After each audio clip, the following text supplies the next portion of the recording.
కవిత్రయ విరచిత శ్రీమదాంధ్ర మహాభారతము ఆనుశాసనిక Parvamu చతుర్థాశ్వాసము.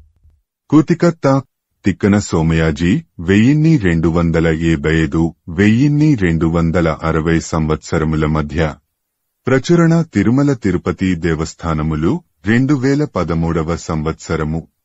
Video చేసినవారు Kanchi త్యాగరాజులు 2024వ సంవత్సరము. శ్రీమదాంధ్ర మహాభారతము ఆనుశాసనిక పర్వము చతుర్థాశ్వాసము. మాంసభక్షణ మందలి రుచి విశేషంబు మానుట దుష్కరంబని చెప్పుట. సీసము. ఆ ధర్మరాజుతో భీష్ముడిట్లా అన్నాడు, మాంసాల రుచి మరిగినవారికి మానటం సాధ్యమా? అంతేకాదు, మాంసం తినటం వలన రతిమీద ప్రీతిగలవాడికి బలం కలుగుతుంది. ప్రయాణం చేసి అలసినవాడికి ఉత్సాహం కలుగుతుంది. గాయాలు తొందరగా మానుతాయి. చిక్కినవాడికి పుష్టివేగంగా కలుగుతుంది. పిండివంటలలో పండ్లలో ఈ విశేషాలు లేవు కదా. మాంసం తింటే కలిగే పాపం గొప్ప దానకార్యాలతో పోతుంది.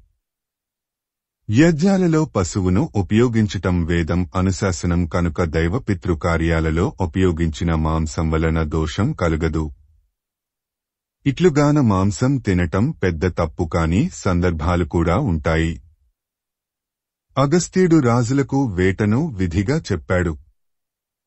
కాబట్టి వేడుక, కోపము అనే భావాలకు చిక్కకుండా లోకరక్షణ కొరకు క్రూర మృగాలను చంపటం, తన చేతిబలంతో సంపాదించిన మాంసంతో దేవపితృదేవతలకు ప్రీతికావించుట కొరకు పక్షులను, పశువులను చంపే రాజు పాపాలలో పడడు. ఒక విశేషం వినుము. ఆట వెలది. ఇతర ప్రాణి మాంసంతో తన దేహంలోని మాంసాన్ని పెంపొందిస్తాను అనటం కంటే పాపం మరొకటి లేదు. మాంసం తినటం మానటం కంటే కర్మముల సముదాయంలో మేలైనది మరొకటి లేదు. తేటగీతి. రాజా, మాంసం తినటం వలన కలిగే పాపం దానాల మహిమ వలన పోతుంది అనటం కూడా ఇక అటుపై మాంసం తినుకుంటేనే సుమ. ధర్మాలేవైనా దయకు సాటి అవుతాయా? ప్రాయశ్చిత్తాలు ఉన్నాయి కదా అని పాపాలు చేయటం వలన దోషాలు ప్రాయశ్చిత్తాల వలన కూడా పోదు. తేటగీతి. దయతో మెత్తని హృదయం కల నరుడు ప్రాణులన్నింటికీ ప్రాణభయంలో తన వంటి స్థితినే చూచి మాంసం తినటం మానివేస్తాడు. అతడికి బ్రహ్మలోకం మొదలైనవి క్రీడారంగాలు. కందము. ధర్మరాజా, ప్రాణుల విషయంలో పగ గలిగి ఉన్న వాడేడల ప్రాణులు కూడా శత్రుభావంతోనే ఉంటాయి. ప్రాణులకు అభయం ఇచ్చే పవిత్ర హృదయుడికి అవి కూడా అభయం ఇస్తాయి. ఆట వెలది. వివేకవంతులు దానం, ధర్మం, తపస్సు, యజ్ఞం, పరిశుద్ధత, మంత్రం, అనుష్ఠానం, సత్యం ఇవన్నీ అహింస రూపాలే అని చెప్పటం వలన అహింస అనే సంపద ఉంటే అన్ని సంపదలు ఉన్నట్లే. కందము. రాజా, అహింస యొక్క మహిమను కొంత మాత్రమే చెప్పాను. అది ధర్మమే పర్యవసానంగా గలది. దాని మహిమ పరిశీలించి చూస్తే చాలా గొప్పది. కనుక దానిని హృదయంలో అభ్యాసం చేయాలి. ఆట వెలది. అనగా సంతోషించి ధర్మరాజు మిక్కుటమైన భక్తితో తాతకు దండనమస్కారం చేసి, మాదైన యుద్ధంలో చచ్చినవారు ఎక్కడికి పోతారో నాకు తెలియజెప్పుము అని అడిగాడు. కందము. దయామూర్తి. ప్రాణులు బ్రతుకు సుఖమిచ్చేదని, చావు దుఃఖాన్ని కలిగిస్తుందని మనస్సులో భావిస్తూ ఉంటారు.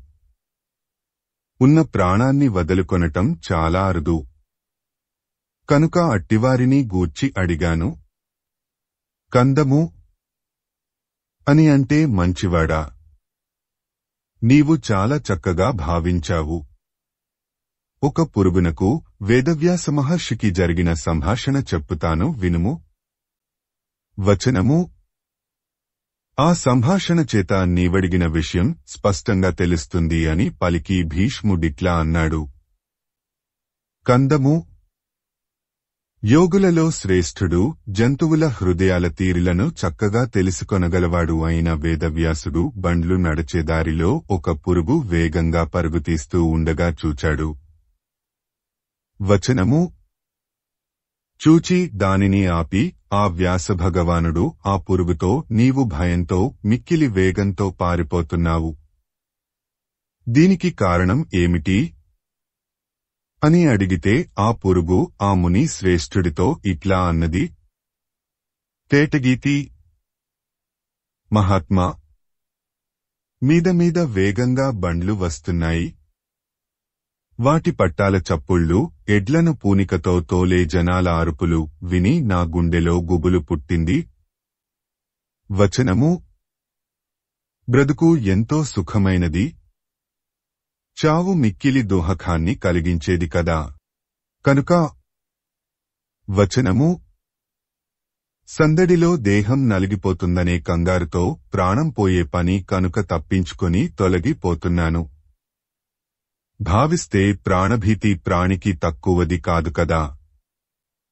చంపకమాల అన్నమాట విని ఆ మహానుభావుడు దానితో ఇట్లా అన్నాడు: నీ బ్రతుకు ఎంత మేలైనది. పురుగులు ఇంద్రియ సుఖాలు పొందే వీలు అంతగా లేదు కదా. పెక్కు దోహకాలకు తావైన ఈ దేహం ఎందుకు? నీకు చావే సుఖం కలిగిస్తుంది. ఆ పద్ధతి ఆలోచించి చూడుము.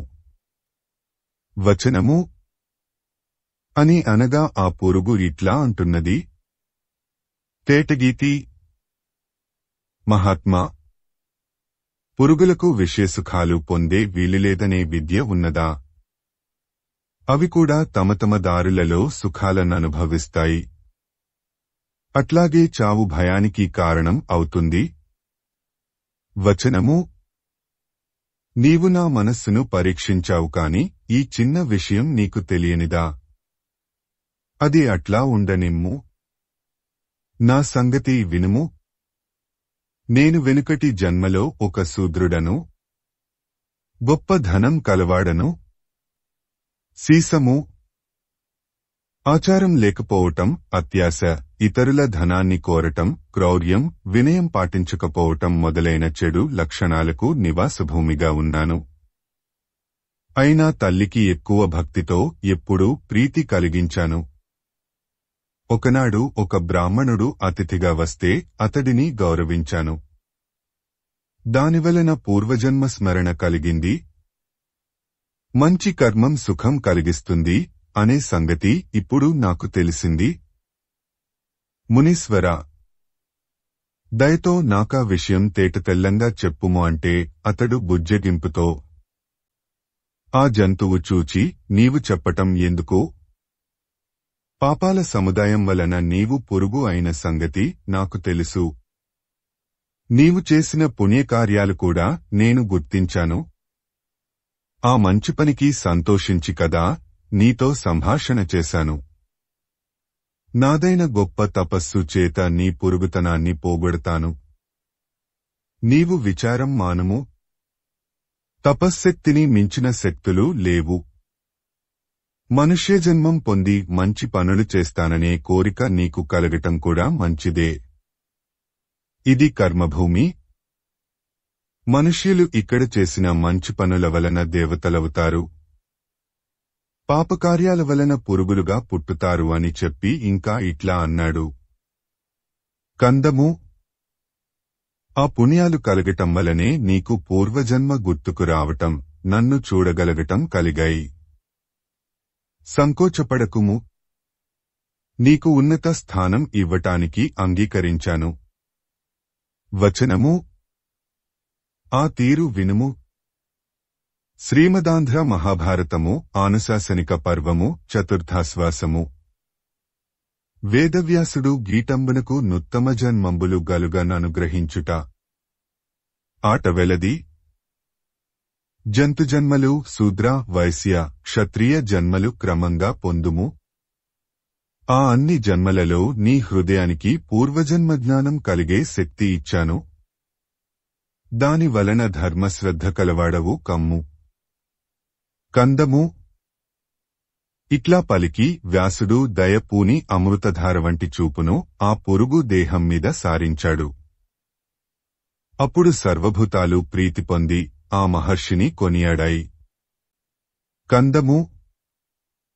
ఆ పురుగు భక్తితో చాగలపడి తలనతడి పాదాల దగ్గర ఆంచి హృదయం ఆనందంతో ఎంతో పరవశించిపోతూ ఉండగా వెనువెంటనే ప్రాణాలు వదిలింది. వచనము. దయాశాలి అయిన వ్యాసుడు ఆ విధంగా మిక్కిలి సులభంగా మేలుచేసి ఆ పురుగును కృతార్థం చేసి తన ఇచ్చ చొప్పున వెళ్ళాడు. అది కూడా ఆ మహాత్ముడు చెప్పిన తీరున పుట్టుతూ ఎన్నో పుణ్యాలు చేస్తూ రాజజన్మల్లో మహనీయమైన రాజ్యం పొంది. సీసము. పెద్ద ఏనుగు నెక్కి రెండువైపులా ఎన్నో ఏనుగులు రాగా గుర్రాల సొంపులు ఒప్పుతుండగా గొడుగులు జెండాలు ముడివడుతుండగా గాయకులు సోత్రాలవాళ్లు చేసే ధ్వనులు మిన్నుముట్టుతుండగా ఆభరణాల రత్న సముదాయాల కాంతులు దిక్కులందు వ్యాపించగా సామంతులు కవులు పుణ్యస్త్రీలు మొదలైన పరివారపు వైభవం ఒప్పుతుండగా దేవేంద్రుడివలె వ్యాసుడి ఆశ్రమానికి వచ్చి అతడి పాదపద్మాలకు తన కిరీటం తాకే విధంగా సాష్టాంగదండ ప్రణామం చేయగా దయతో అతడు అతడిని పైకి లేవదీసి అతడి తలను తన రొమ్మున హత్తుకొన్నాడు. వచనము. ఇట్లు మిక్కిలి ప్రేమతో మన్నించి శిష్యులను ఏర్పాటు చేసి కందము. రాజకుమారుడికి తగిన మర్యాదలు చేసి ఉత్తమ పురుషుడా, నీవు ఈ జన్మల్లో ఉత్తమ మునులకు కూడా ఆశ్చర్యం గొలిపే తపస్సు చేయవయ్యా. కందము. ఆవుల కొరకుగాని విప్రుల కొరకుగాని గొప్ప యుద్ధ నైపుణ్యం వెలువడజేసి నీవు ప్రాణాలు వదలుము. దానితో నీకు మిక్కిలి నిర్మలత్వం కలుగుతుంది. వచనము. ఈ విధంగా దోషం లేనితనం సిద్ధిస్తే కందము. బ్రాహ్మణ జన్మ అనే మహనీయ స్థితి నీకు కలుగుతుంది అని చెప్పి అనపశక్యం కాని శత్రువులను రూపుమాపే ప్రజ్ఞగల ఆ రాజును మునులు కొనియాడుతూ ఉండగా పంపాడు. తేటగీతి. రాజా, అతడున్ను ఆనందంతో నిండిన అంతరంగం కలవాడై సాష్టాంగ నమస్కారాలు చేసి వెళ్లి ఆ ముని చెప్పినట్లే ఆచరించి బ్రాహ్మణ జన్మ పొందాడు. వచనము. ఈ విధంగా ఉత్తమ బ్రాహ్మణుడై కందము. పుణ్యక్షేత్రాలన్నింటిలో లెక్కలేనన్ని యూపస్తంభాలు అందరకు కనపడే విధంగా కర్మమందు నిష్ణ అనేక రత్నాలు సువర్ణాలు మొదలైన దానాలతో ప్రశంసకెక్కగా తేటగీతి. యజ్ఞాలెన్నో చేసి అతడు మరొక మారు శ్రీ వేదవ్యాసులను సందర్శించాడు. ఆ మహర్షి మిక్కిలి దయగల హృదయంతో పంపగా వెళ్లి కీర్తిధనం వృద్ధి పొందగా కందము. వ్రతం శీలంగా గలవాడే చివరకు దేవేంద్రుడికి గొప్ప మిత్రం అయి దేవతలు పూజించే కొనియాడదగిన శ్రేష్ఠమగు స్థానంలో ఉండి తరుగువోని పరమసుఖం సిద్ధించినవాడే ప్రకాశించాడు. వచనము. అని చెప్పి భీష్ముడు కందము. రాజా, కురుక్షేత్రంలో అద్భుత భయంకర యుద్ధంలో దేహాలు వదలిన రాజులకు అనంత సుఖాలుగల గతులు కలగటంలో అనుమానం ఏమీ లేదు. వచనము. నీ చుట్టాలందరూ పైనున్న ఉత్తమలోకాలను పొందినవారే. నీవేమీ అనుమానపడకుము అని చెప్పగా ధర్మరాజు పరమసంతోషంతో నిండిన హృదయం కలవాడే భీష్ముడితో విద్య, తపస్సు, దానం అనే వాటిలో ఏది గొప్పది? దయచేసి తెలుపుము అనగా ఆ రాజును ఆ బుద్ధిశాలి మన్ననతో చూచి తేటగీతి. పుణ్యాత్మ, వ్యాసమైత్రేయ సంవాదం వింటే అది నీ ప్రశ్నకు స్పష్టమైన సమాధానం అవుతుంది. మనస్సును చెదరనీకుము అని భీష్ముడు పలికి ఇట్లా అన్నాడు. జనమేజయ మహారాజా, శ్రీమదాంధ్ర మహాభారతము ఆనుశాసనిక పర్వము చతుర్థాశ్వాసము. వ్యాసమైత్రేయ సంవాదము భీష్ముడు ధర్మరాజునకు జెప్పుట. సీసము. వ్యాసమహర్షి కాశీ నగరానికి వెళ్లాడు. అక్కడ అంతకుముందే ఉన్న మైత్రేయ మహర్షి దగ్గరకు గుట్టుగా వెళ్లాడు. ఆ మహానుభావుడు గుర్తుపట్టాడు. పరమభక్తితో చాగలపడి నమస్కరించి పూజించి శ్రేష్టమైన భోజనం పెట్టి తృప్తి పరచాడు. దానితో వ్యాసుడి ముఖం ఎంతో విప్పారి ఆనందంతో సుందరమైంది. అది చూచి మైత్రేయుడు మీయందు ఆనందం అత్యధికంగా కానవస్తున్నది. కారణం ఏమిటో అని మర్యాద ఉట్టిపడుతూ ఉండగా అడిగాడు. అప్పుడు వ్యాసుడు మరింత ఆదరంతో తపస్సు, విద్య మొదలైన ధర్మాలన్నింటిలో దానం గొప్పది అన్నాడు. వచనము అని ఇంకా ఇట్లా అన్నాడు. కందము దానం ఇవ్వదగిన వస్తువులలో అన్నమే గొప్పది. ప్రాణాలు, దేహము, దాని బలము అన్నం స్వరూపాలే. కనుక పండితులు దానిని మనస్సులో గొప్పదిగా భావిస్తారు. కందము తపస్సు మనస్సులోని మాలిన్యాలనన్నింటినీ తొలగించి వేస్తుంది. విద్యకు అవకాశం కల్పిస్తుంది. ఆ తపస్సు చేసిన గొప్ప దానం వలన విద్య పెంపొందుతుంది. ఆ విద్య తపస్సును వృద్ధి చేస్తుంది. కందము కనుక తపస్సు, విద్యాదానం మహిమచేత పెంపొందుతాయి. విద్యలో లోపం లేకపోవటం చక్కని వ్రతనిష్ఠ కల్లవారికి పరమాత్మను చూపించే దీపం అవుతుంది. ఆట వెలది. కాబట్టి అన్నదానంచేత పరమానందం తప్పక కలుగుతుంది. పరమదుష్టభావాలు కలవాడైన గొప్పదైన ఈ దానంచేత నిర్మలము, మంచిది అయిన భావం కలవాడవుతాడు. ఇది సత్యం అని వ్యాసుడు చెప్పాడు. రాజా, తపస్సు, విద్య దేవతలు కూడా మన్నించే విషయాలు. దానం వాటిని చక్కగా పెంచుతుంది. కందము ఇట్లా భీష్ముడు చెప్పగా విని ధర్మరాజు విమలమతి స్త్రీల సమాచారాలు వినగోరుతున్నాను. చక్కగా తెలిసే విధంగా నాకు చెప్పుమా అన్నాడు. వచనము అంటే భీష్ముడు కైకేయి శాండిలి సంవాదంలో నీ వడిగిన విషయం స్పష్టమవుతున్నది. చెప్పుతాను వినుము అని ఇట్లా చెప్పాడు. తేటగీతి కేకేరాజపుత్రి సుమన అమరావతిలో శాండిలిని చూచి కాంతా, ఇంత శ్రేష్టమైన దేవలోక నివాసం నీకు ఏ నడవడితో కలిగిందో నాకు చెప్పుము అని అడిగింది. వచనము అని అడిగిన సుమనకు శాండిలి ఇట్లా చెప్పింది. సీసము అత్తమామలకు ఎదురు చెప్పను. దేవపూజలు, శ్రాద్ధములు, అతిథి సపర్యలు అనే పనులలో ఎడమొగం పెట్టను.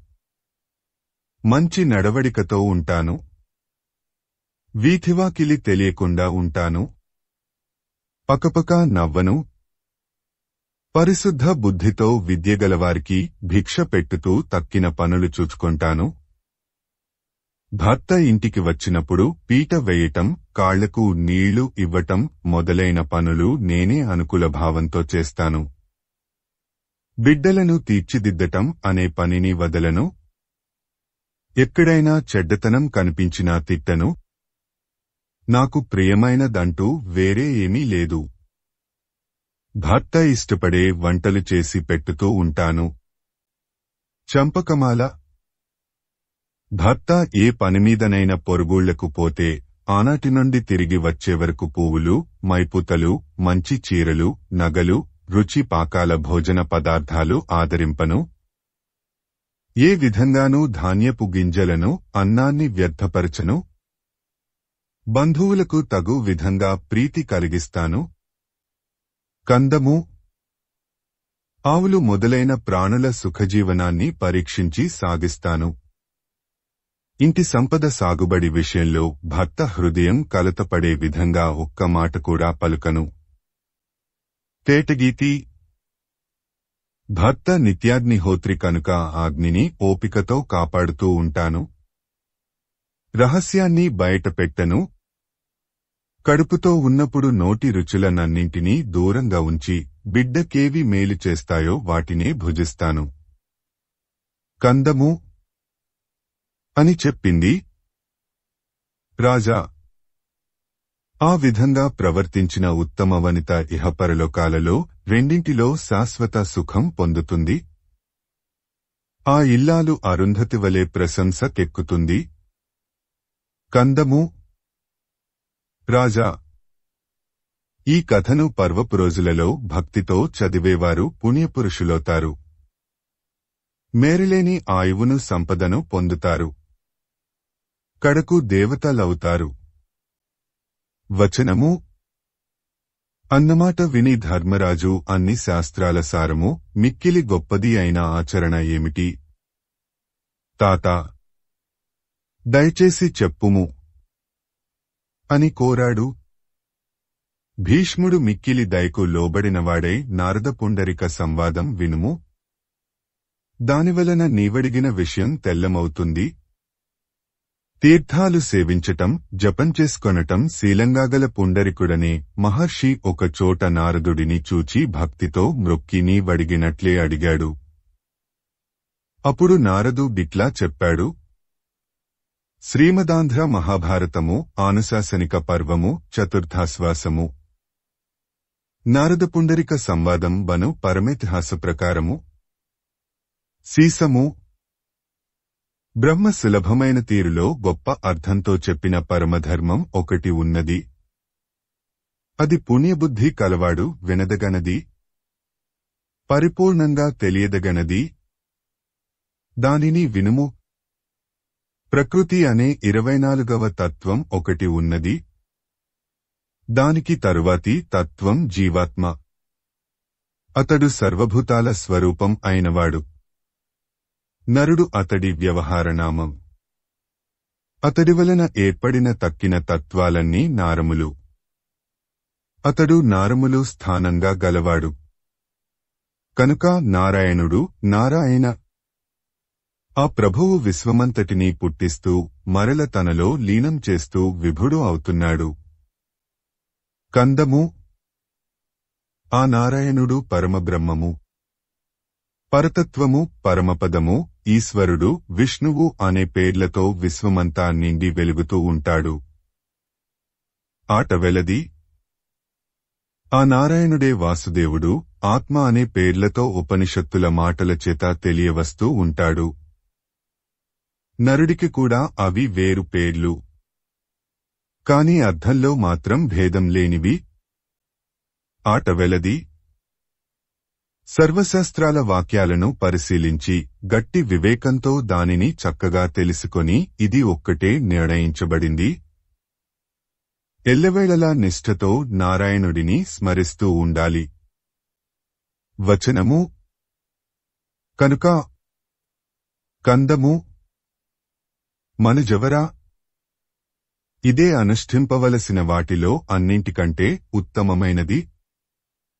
కనుక నీవు కూడా నారాయణుడిని పరమశ్రద్ధతో భావించుము. విస్తృతంగా ఉన్న శాస్త్ర చర్చల గందరగోళంలోని ఊహలు చేయటానికి ప్రవేశించకుము. కందము మహామేధావి. కొంచెం సేపైనా నారాయణుడిని తలపోస్తే మనుజుడికి సుగతి కలుగుతుంది. అంటే ఎల్లవేళ హృదయంలో నారాయణుడిని నిక్షేపించుకున్నవాడికి సుగతి తక్కువ అవుతుందా? కందము మరణకాలంలో నమోనారాయణాయ అనే మంత్రాన్ని పలికితే నరులు ప్రణవానికి అర్థమైన పరమపదాన్ని పొందుతారు. కందము నారాయణ శబ్దం చెప్పేది బ్రహ్మమునే. దానిని ఎల్లవేళలా వింటూ పదునైన బుద్ధితో భావిస్తూ చక్కగా కీర్తిస్తూ ఆనందమందటం సాటిలేని మేలు అవుతుంది. తేటగీతి వినండి. నారాయణుడే పరదేవంగా కలవాడు. పాతకాలను కాలరాచి ప్రకాశించటమే కాదు, తన్ను చేరుకున్న వారికి కూడా సాటిలేని ఆ జ్యోతిని ప్రసాదించగలగటం బ్రహ్మ చేసిన ఏర్పాటు. కందము మహాబుద్ధిశాలి. నాలుగాశ్రమాలలో దేనియం దున్నవాడికైనా మదిలో కేశవుడిని నిలుపకపోతే ఇతర కర్మల ద్వారా ఉత్తమగతి ఎట్లా కలుగగలదు? కందము ఉత్తమవ్రతుడా. మరొక విధంగా విష్ణువును చూడజాలము. భక్తితో దర్శించుము. ఆ దేవుడిని గూర్చి వినుము.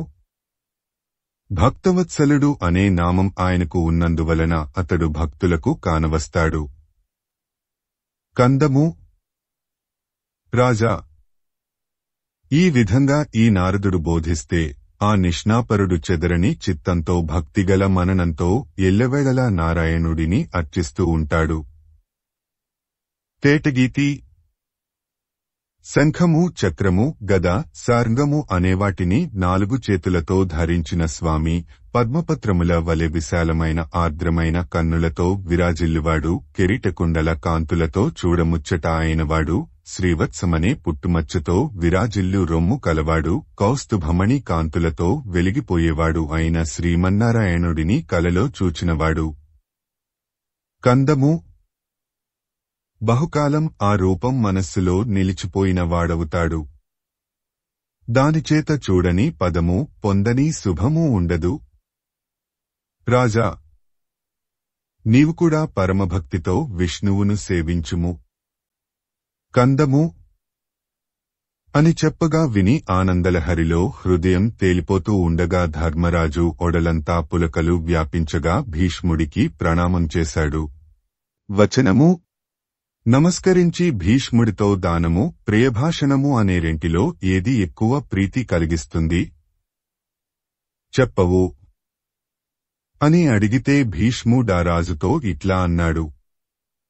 ఆ రెండు మంచి పద్ధతులే. అవతలివాడి తీరెరిగి నడపాలి. దానం ప్రీతికరమైనది అనే దానిని ప్రత్యేకించి చెప్పనక్కరలేదు. మంచి మాటల గుణాన్ని తెలిపే పురాతన కథ ఒకటి చెప్పుతాను వినుము. బుద్ధిశాలి అయిన ఒక బ్రాహ్మణుడు జన సంచారం లేని అడవికి పనిమీద వెళ్లాడు. ఒక కరకురక్కసి అతడి మాంసం తినగోరి అతడిని పట్టుకొన్నాడు. ఆ బ్రాహ్మణుడు మంచి మాటలు ప్రయోగించేవాడై ఏ విధమైన కలతపాటులేని గుండెతో ఆ రాక్షసుడి మొగం చూస్తున్నాడు. ఆ రక్కసుడు ఆ ధైర్యశాలిని చూచి అతడి గుండె నిబ్బరానికి హృదయంలో సంతోషించి, నా ప్రశ్నకు తగిన మంచి సమాధానం చెప్పితే నిన్ను వదులుతాను అని, నా శరీరం కృశించిపోవటానికి, పాలిపోవటానికి కారణం ఏమిటి అని అడిగాడు. అప్పుడు ఆ బ్రాహ్మణుడు తొందరపడక కొంతసేపు విచారించి, మహాపురుషా, నీ వంటి దయాశాలి అడిగితే తోచిన విధానం చెప్పటం మేలు కదా. వినుము అని మంచి మొగంతో అనుకూల భావం పొంది ఇట్లా అన్నాడు. సీసము.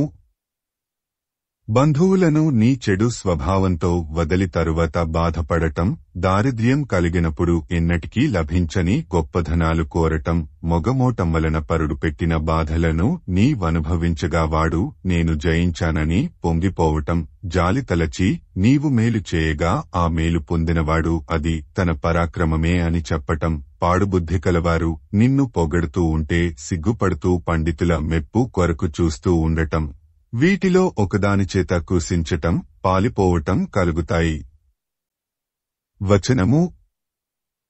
ఇట్లా చెప్పి ఇంకా అంటున్నాడు. సీసము.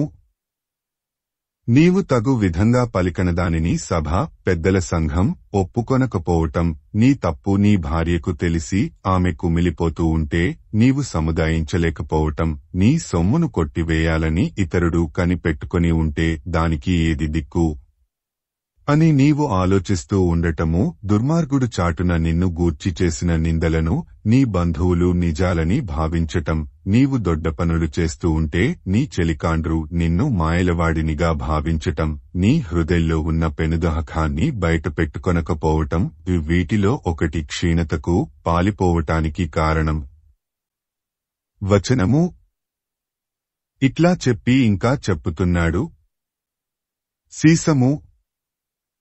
పెండ్లము, కొడుకు, అల్లుడు మంచి నడవడి లేనివారై త్రిప్పలు పెట్టటం, తండ్రి, తల్లి, అన్నదమ్ములు రోగాదులచే కృశించటం, పూర్వజన్మలో బ్రాహ్మణుడి ఆవును చంపటం, పాపభావంతో బ్రాహ్మణుల సొమ్ము, దేవుడి సొమ్ము అపహరించటం, ధనం పోగొట్టుకొనటం, చుట్టాలు చావటం, పనికిమాలిన వాడిని పనిలో పెట్టుకుని పేరు పాడు చేసుకొనటం, ఎంతో కాలం ఎన్నో ప్రయత్నాలు చేసి ఒక కొలిక్కి తెచ్చిన పనిని నీచుడైన పగవాడు పాడు చేయటం, వీటిలో ఒకదానిచేత మనిషి కుసిస్తాడు, పాలిపోతాడు. కందము. ధర్మరాజా! ఈ విధంగా ఆ బ్రాహ్మణుడు స్పష్టంగా చెప్పాడు.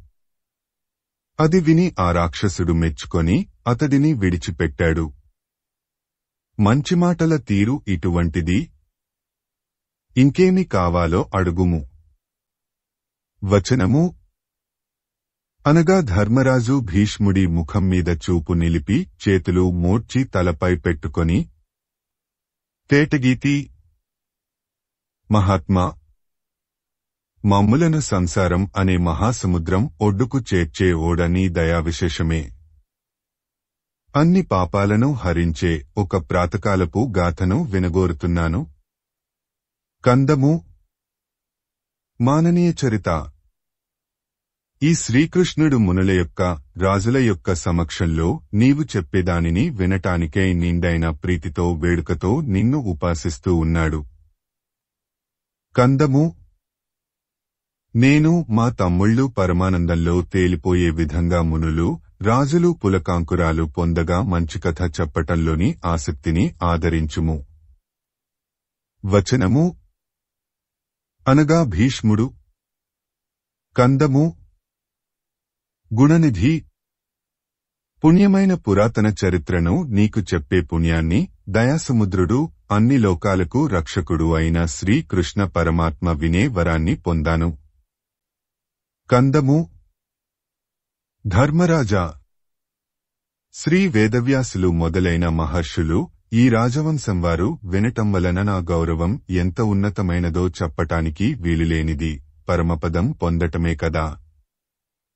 వచనము.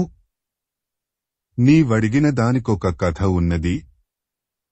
దానిని ఉమామహేశ్వర సంవాదం అంటారు. అది ఏర్పడటానికి కారణం ముందు చెప్పి తరువాత దానిని చెప్పితే మేలుగా ఉంటుంది. ఆ వరుసలో చెప్పుతాను, శ్రద్ధగా వినుము అని మహాభక్తితో కృష్ణుడికి నమస్కరించి ధర్మరాజు మోము వెన్నెలలను తన కన్నులనే చకోరాలు ఆస్వాదిస్తూ ఉండగా ధర్మరాజు ముఖాన్ని మిక్కిలి ప్రీతితో చూస్తూ భీష్ముడు ఆ రాజుతో ఇట్లా అన్నాడు. శ్రీమదాంధ్ర మహాభారతము ఆనుశాసనిక పర్వము చతుర్థాశ్వాసము. భీష్ముడు ధర్మజునకు శ్రీకృష్ణుని చరిత్రంబు చెప్పుట. కందము. శ్రీకృష్ణుడు కుమారుడిని పొందగోరి తపంచేయటం కొరకు రుక్మిణి కూడా వేడుకతో రాగా మునులు ఆనందపడగా హిమవత్ పర్వతానికి వెళ్లాడు. వచనము. ఇట్లా వెళ్లి 12 ఏండ్ల వ్రతం చేసి బాగా నలిగి ఉన్న కృష్ణుడిని చూడటానికి నారదుడు, పర్వతుడు, వ్యాసుడు, వాల్మీకి, దేవలుడు, కాశ్యపుడు మొదలైన మునులు శిష్యులతో పాటు రాగా వారికి తగిన ఉపచారాలు చేసిన తరువాత వారందరూ కృష్ణుడిని చుట్టుకొని సద్విషయాలు మాట్లాడుకుంటూ ఉన్న సమయంలో తేటగీతి.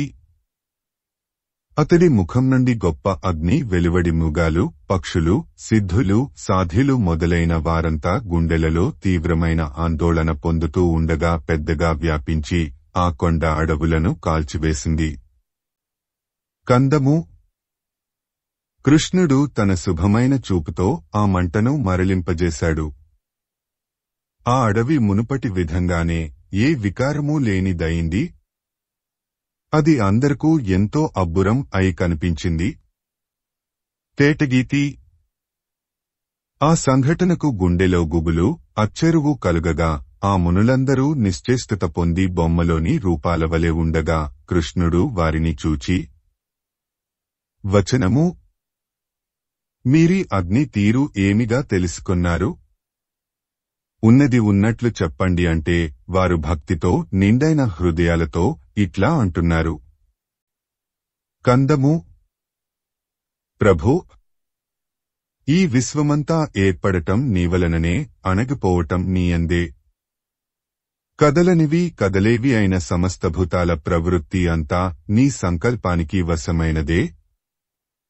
తేటగీతి. నీవు మాకు తెలుపగలవుగాని ఈ అగ్ని వెలువడటం ఏమిటో మేము తెలుసుకొనగలమా? అది ఏమో తెలియకనే కదా మేము నిశ్చేష్టులం అయ్యాము. వచనము అని ఆ మహర్షులు అనినంతనే కృష్ణుడు, మీ హృదయాలు ప్రసన్నంగా ఉండటమే కదా లోకాల సాగుదలకు ఆధారం అన్నాడు. కందము కనుక మీకు ప్రియంగా ఈ అగ్ని తీరు తెలియజెప్పుతాను. మీ హృదయాలలోని ఆవేగాన్ని తొలగించుకొనండి అని కృష్ణుడు వారితో ఇట్లా అన్నాడు. వచనము ఈ సమయంలో లోకాలను నశింపజేసే రాక్షసుడు ఒకడున్నాడు. వాడు అస్త్రవిద్యలో నేర్పరి కావటం నావలననే అయిన కారణంగా వాడిని నేను చంపటానికి సిద్ధపడలేదు. కందము కాని ఆ రాక్షసుడు క్రొవ్వి లోకాలను త్రిప్పులబెడుతున్నాడు. విసుగు పుట్టి ఘోరమైన తపస్సుతో కొడుకును పొంది ఆ రాక్షసుడిని చంపటానికి సంకల్పించి మహావ్రతాన్ని చంపకమాల గొప్ప వ్రతం సాగించగా నా ఆత్మ అగ్ని అయి నా ముఖం నుండి బయటకు వచ్చింది. అది క్రమంగా బాగా పెరిగి బ్రహ్మ దగ్గరకు వెళ్ళింది. ఆ మహానుభావుడు మన్మథుడిని నా కుమారుడిగా పంపి దానిని మరలించాడు. అది తిరిగి పోతూ ఈ అడవిని కాల్చివేసింది. నేను జాలి పుట్టి మరల దానికి మొదట రూపు కల్పించాను. వచనము ఆ అగ్ని ఏర్పడిన విధం ఇది అని చెప్పి ఆ పరమాత్మ ఆ మహర్షులతో ఇంకా ఇట్లా అన్నాడు. సీసము మీరు 3 కాలాలు తెలిసినవారు. 3 లోకాలలో మీకు తెలియనిది లేదు. నాకొక ఉత్తమ ఇతిహాసం చెప్పి నా కోరిక తీర్చండి అనగా వారు వినయంతో చేతులు జోడించి, నీవు మమ్ము ఇంత గొప్ప చేస్తే ఇట్లాగు. నీవు పెద్దలకు పెద్దవు. లోకాలనన్నింటినీ అవలీలగా భరించగలవాడవు. విశ్వపు తీరుతెన్నులు చక్కగా తెలిసినవాడవు. నీకు తెలియని ఏ కథను మేము ఏ యుగంలో తెలిసి చెప్పగలవారము అన్నారు. అప్పుడు కృష్ణుడు చిరునగవు మొగానికి వింత శోభ కలిగిస్తూ ఉండగా వారితో ఇట్లా అన్నాడు. కందము మనుష్యగర్భంలో పుట్టాను కనుక నా బుద్ధిస్థితి దానికి తగిన విధంగానే ఉన్నది అని తెలుసుకొనండి. మీరు చెప్పే కథ నాకు చిన్నదెట్లా అవుతుంది? చంపకమాల కృష్ణుడట్లా అనగా వారందరూ అంగీకరించిన హృదయాలతో ఈ పనికి సమర్థుడు నారదుడే. అతడి నడవడి ఎంతో మన్ననకెక్కినది. తక్కినవారు దీనికి చాలరు. లోకమంతా పెద్ద ఎత్తున కొనియాడే వివేకంకల శ్రీకృష్ణుడు వింటూ ఉంటే పూర్వకథను ఆ ముని చెప్పటమే బాగుంటుంది. చంపకమాల అని ఒక్క మాటగా నారదుడితో ఇట్లా అన్నారు. నీవు మునుపు చూచినది లేక వినినది అయిన వృత్తాంతం ఎంతో కోరికతో ముచ్చటపడుతున్న కృష్ణుడికి చెప్పుము. అప్పుడు నారదుడు వేడ్క పుట్టి ముఖం వికాసంతో వెలుగొందుతూ ఉండగా ఇట్లా అన్నాడు. శ్రీమదాంధ్ర మహాభారతము ఆనుశాసనిక పర్వము చతుర్థాశ్వాసము ఉమామహేశ్వర సంవాదంబను నితిహాసంబు. కందము నారాయణుని చెలిమి అనే మిక్కిలి గొప్ప సంపద తనకు పూర్వమే ఉండటం వలన ఉమామహేశ్వరుల కథలతో ఆ నారాయణుడి కోరికను తనివితీరా నారదుడు పూరించాడు. వచనము ఆ తీరు వివరంగా చెప్పుతాను. ఆ విధంగా మునులందరూ ప్రశంసతో పాటు తనను నియమించగా నారదుడు సంతోషంతో ఇతిహాసం చెప్పటానికి పూనుకొని ముందు శ్రీకృష్ణుడికి నమస్కారం చేసి అతడి ప్రతినమస్కారం గ్రహించి అతడితో ఇట్లా అన్నాడు. తేటగీతి నేను పుణ్యస్థలాలు సేవిస్తూ అన్ని స్థలాలు తిరుగుతూ ఈ హమవత్పర్వతానికి వచ్చి చూడముచ్చటాయనది. అన్ని రకాల చెట్లు తీగెలు పొదలు అనే వాటితో సుందరంగా ఉన్నది అయిన ఒక ఉద్యానవనాన్ని చూచాను. కందము కోకిలల నాదాలు గంధర్వుల గానాలు దేవకాంతల రాగాలు ఆడు తుమ్మెదల అవ్యక్త మధుర గీతాలు కలిసి విజృంభించగా. వచనము ఆ విధంగా ఉప్పరే ఆ ఉద్యానంలో బంగారు తాపిన ప్రదేశంలో పులితోలు అనే వస్త్రం, సర్పాల ఆభరణాలు, విభూతి మైపుతలతో అలంకరించుకొనిన అతిశ్రేష్టమైన దేహంగల ఆ మహాదేవుడు దేవతలు, సిద్ధులు, సాధ్యులు, విద్యాధరులు, మునివరులు, భూతములు అనే వారి గుంపును చుట్టి రాగా కొలువున్న ఆ పెద్ద సభలో నేను కూడా తగు తీరున నిరూపించరాని తీరుతెన్నులుగల ఆ స్వామిని కొల్చి ఉన్నాను. ఆ సమయంలో సీసము, పుణ్యనదులు, దిక్కులు స్త్రీరూపాలు ధరించి సేవించిరాగా శివుడి అలంకారం వంటి అలంకారంతో శుభమైన దేహంగల పార్వతి మెల్లగా వెనుకవైపు నుండి సమీపించి చిరునవ్వు ముఖానికి రెట్టింపు సౌందర్యాన్ని కలిగిస్తూ ఉండగా తమ్మిరేకులను పరిహాసం చేసే తన చేతుల జంటతో శివుడి కనుల జంటను మెల్లగా మూయగా జగమంతా సూర్యుడు, చంద్రుడు, నక్షత్రాలు, అగ్నిలేనిదై పెనుచీకటిలో మునిగిపోయింది. అప్పుడు ప్రాణికోటులన్నీ కళవళపడ్డాయి. ఉత్పలమాల. అప్పుడు పరమేశ్వరుడు నొసటి కంటిని తెరిచాడు. దానితో ఆ కంటిమంటలు కొండనంతటినీ పొదివివేశాయి. ఆ విధంగా తండ్రికి ఆపద సంభవించగా పార్వతి గుండెలో దిగులుపడి తన శిరస్సునందలి అలంకారపు కాంతి శివుడి పాదాలను కప్పగా చాగలబడి నమస్కరించింది. అట్లా నమస్కరించగా ఆట వెలది. శివుడు దయతో చూడగా ఆ మంచుకొండ మంట చల్లారి మరల శోభతో అలరారినది. పార్వతి పరమాశ్చర్యం పొంది సర్వలోకాలకు నిర్మాత అయిన ఆ శివుడితో వినయంతో ఇట్లా అన్నది. సీసము, సర్వేశ, నొసటికన్ను తెరవటానికి కారణం ఏమిటి? ఇది రహస్యం కాకపోతే చెప్పుము అని గౌరి అడుగగా కాంత, నీకు తెలుపరాని పని ఎక్కడైనా ఉంటుందా? వినుము. ఈ లోకాలన్నీ నా స్వరూపాలే కనుక నాకేది కలిగితే లోకాలన్నింటికీ అదే కలుగుతుంది. నీవు నా కన్నులు మూయగా చీకటి అన్ని లోకాలను ఆవరించింది. భూతాలు భయం పొందాయి. నీ చేతులు తొలగించకుండా చీకటిని పోగొట్టటం కొరకు నా నుదుటి కంటిని తెరవవలసి వచ్చింది. వచనము అని చెప్పగా విని పార్వతి తానడగవలసినవి అడగటానికి అది తగిన సమయంగా భావించి శివుడితో ఇట్లా అన్నది. కందము, నిటలాక్ష, నీకు 4 మొగాలు ఎందుకు ఉన్నాయో తేనెవంటి మాటల కూర్పుతో సెలవివ్వవు. వచనము అంటే విని పరమేశ్వరుడు పార్వతికి ఇట్లా చెప్పాడు. సుందుడు, ఉపసుందుడు అనే రక్కసులిరువురు ఉండేవారు. వారి భుజశక్తి, శౌర్యము తిరుగులేనివి. అస్త్రాలకు, శస్త్రాలకు చంపరానివారుగా ఉండేవారు. వారిని చంపటం కొరకు విశ్వకర్మ అన్ని లోకాలలో ఉన్న అందచందాలనన్నింటినీ నూవుగింజ అంత లెక్కలో తెచ్చి ఒక కామినిగా చేసి తిలోత్తమ అని పేరు పెట్టి నా వద్దకు తెచ్చాడు. ఆమె నా చుట్టూ ప్రదక్షిణంగా తిరిగింది.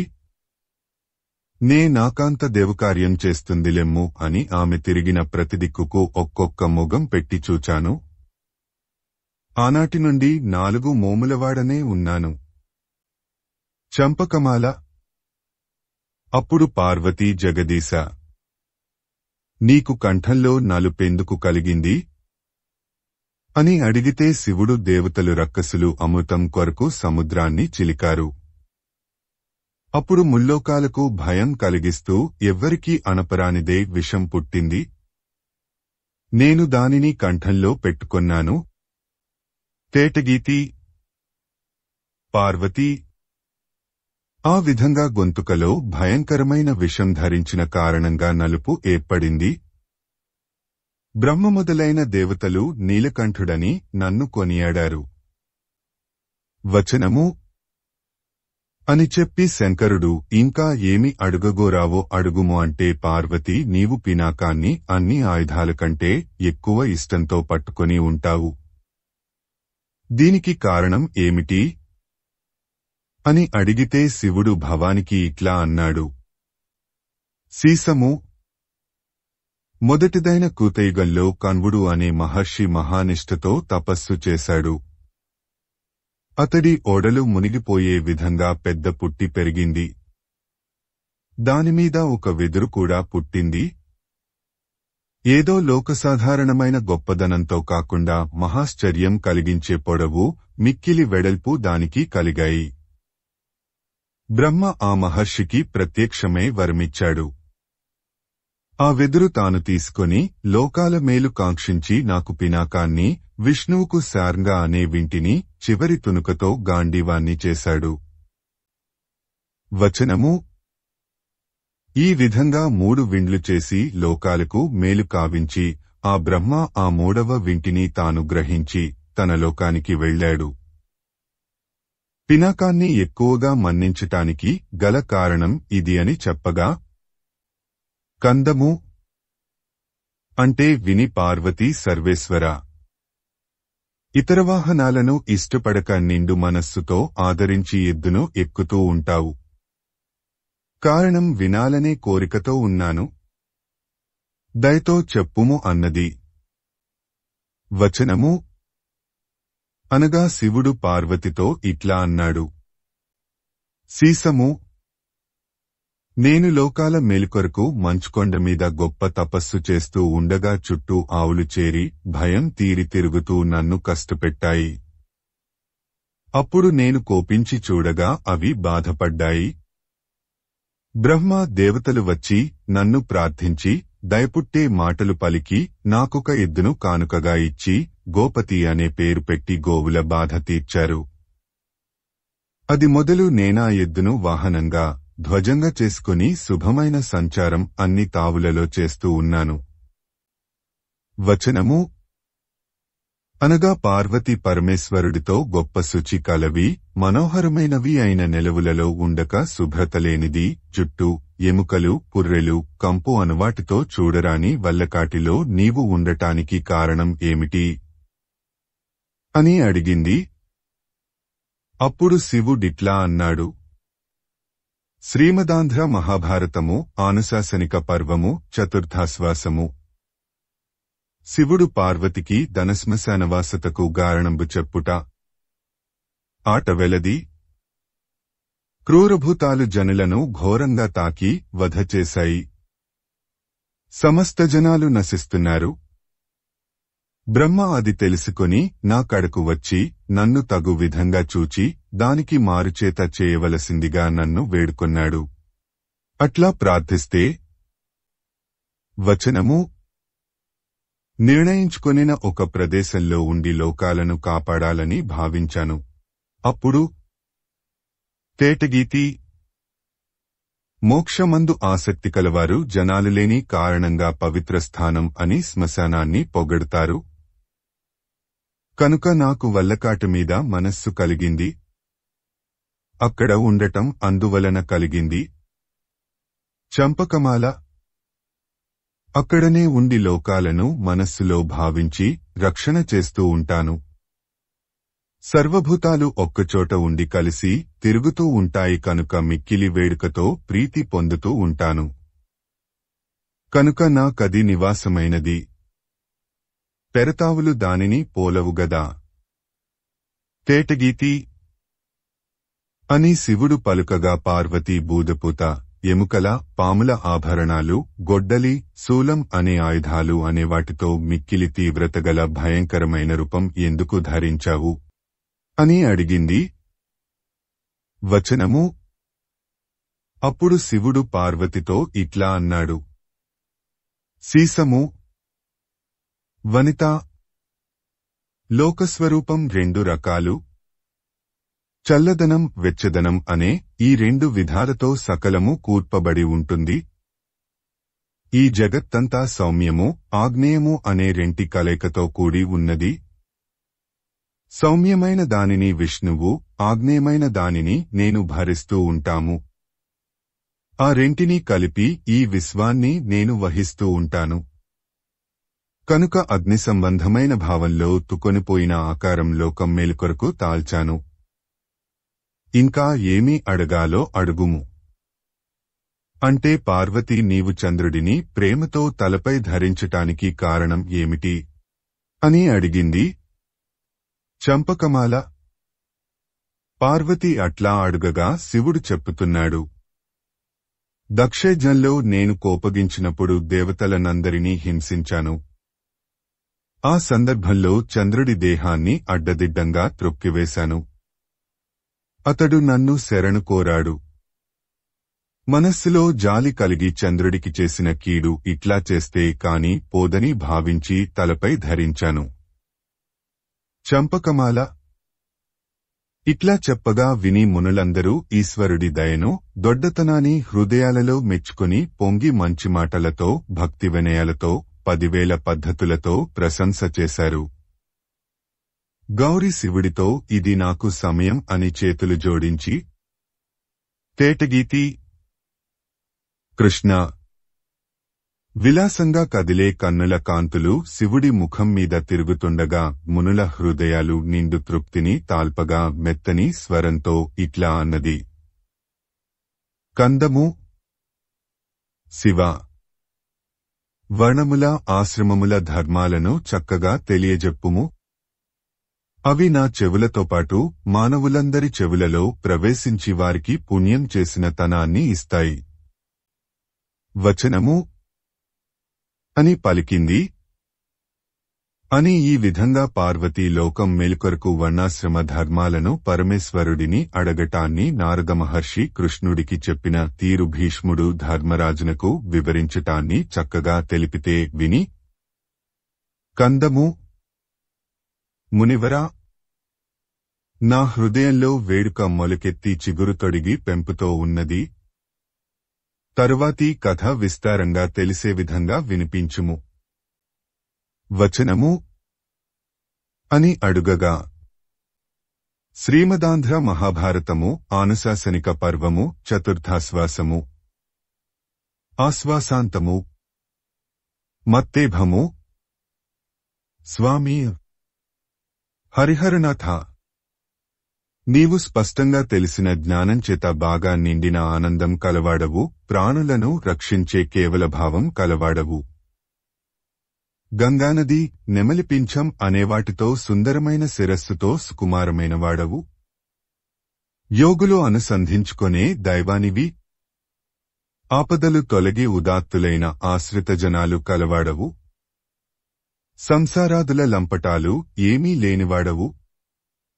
చక్కని ఆచారనిష్టగల స్వభావం కలవారిని రక్షించటానికై వెంపరలాడే దివ్య హృదయం కలవాడవు.